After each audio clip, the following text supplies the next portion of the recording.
नमस्कार साथियों, अपडेट लेके आया हूँ।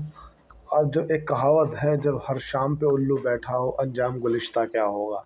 पाकिस्तान ने भारत के सियालकोट, अमृतसर, जम्मू, इन सब पे मिसाइलें और ड्रोनों से लगातार हमले किए। लेकिन अच्छी खबर यह रही कि कोई भी हमला उसका कामयाब नहीं हुआ। हमारा S-400 जो कि हमने रूस से लिया है, उसने उसे मार गिराया है। और पूरे के पूरे जितने भी एयर हमले किए, उसने पूरे के पूरे हमले को S-400 ने नाबूद कर दिया है।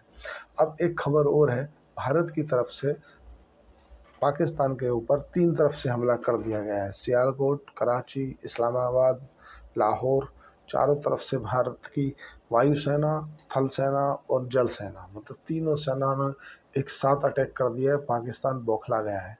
ऐसा भी सुनने में आ रहा है कि जो पाकिस्तान के एयर चीफ मार्शल हैं, जो पाकिस्तान के मीर है, कौन है वे, अब सेनाध्यक्ष हैं, और जो पाकिस्तान के शरीफ हैं, शहनवाज शरीफ, शरीफ तो नहीं रहे, वो तो खैर अपने आप को ज़्यादा ही बल्लम मान रहे, वो सब बंकर के शरण ले लिए हैं।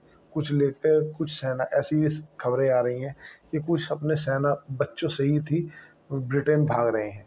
इनको कल अमेरिका ने चेतावनी दी थी कि तुम युद्ध मत करो, युद्ध के उस भारत को मत उकसाओ, और तुम पे कोई भी सेना पे हमला नहीं किया उनने। जो भी हमला किया है वो टेररिस्ट पे हमला किया है। लेकिन ये नहीं माना, इसने ज़बरदस्ती में महाल के छत्ते में हाथ दे दिया। अब इसका बचना मुश्किल ही नहीं, नामुमकिन है। इसलिए नामुमकिन है कि आज ये तीन तीन ओरों से ये युद्ध लड़ रहा है। पहला, जो BLK है, वो इसके साथ में युद्ध में खड़ा है। दूसरा, जो बलोच वाले हैं, बलोच आर्मी, वो इसके साथ में विरोध कर रहे हैं। तीसरा, भारत की तीनों सेनाओं ने इसके ऊपर युद्ध का हमला बोल दिया है। और इसका जो F-60 है, जो इसने अमेरिका से लिया था, वो भी मार गिराया है। वो भारत की वायुसेना ने, जो एक रडार वाला सिस्टम होता है, आप जो कमांड टू कंट्रोल, एक रडार वाला होता है, जितने भी एयर मतलब फाइटर जेट होते हैं, इनके सबके पीछे रहता है वो, उसका काम रहता है जितने फाइटर जेट उड़ रहे हैं उनको सबको एक दूसरे से कोऑर्डिनेट करके रखना।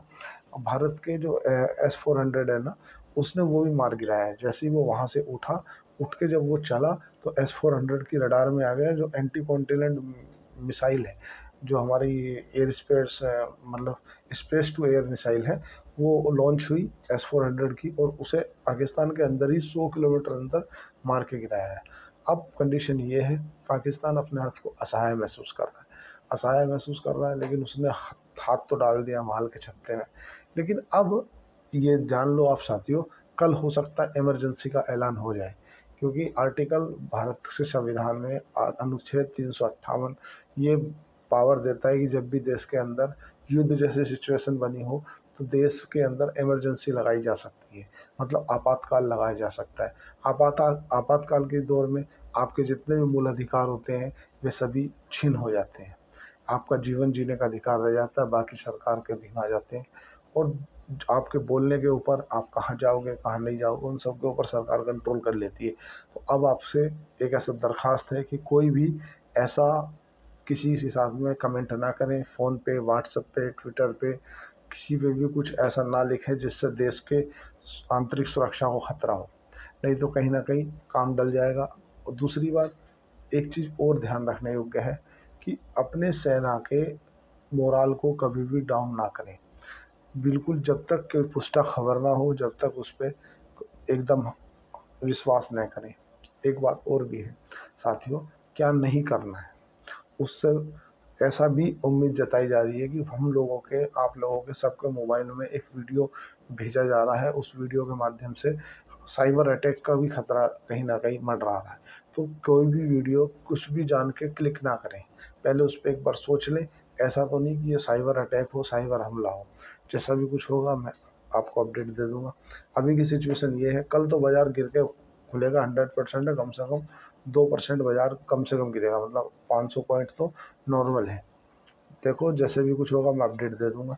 लेकिन ये मान के चलो आप कि पाकिस्तान का इलाज करना ज़रूरी था, और इलाज करने के लिए हमारे भारतीय सैनिक लगे हुए हैं। और इलाज ऐसा हो जाएगा इस बार, देसी दवाई से इलाज होगा उसका, और जड़ से ही ख़त्म हो जाएगा। हो सकता है इस बार वो बलूच भी अलग हो जाए और POK भी ले लें। देखते हैं जैसी भी सिचुएशन होती है। कहीं ना कहीं हम भारत के साथ हैं, अपने देश के साथ हैं। जय हिंद, जय भारत।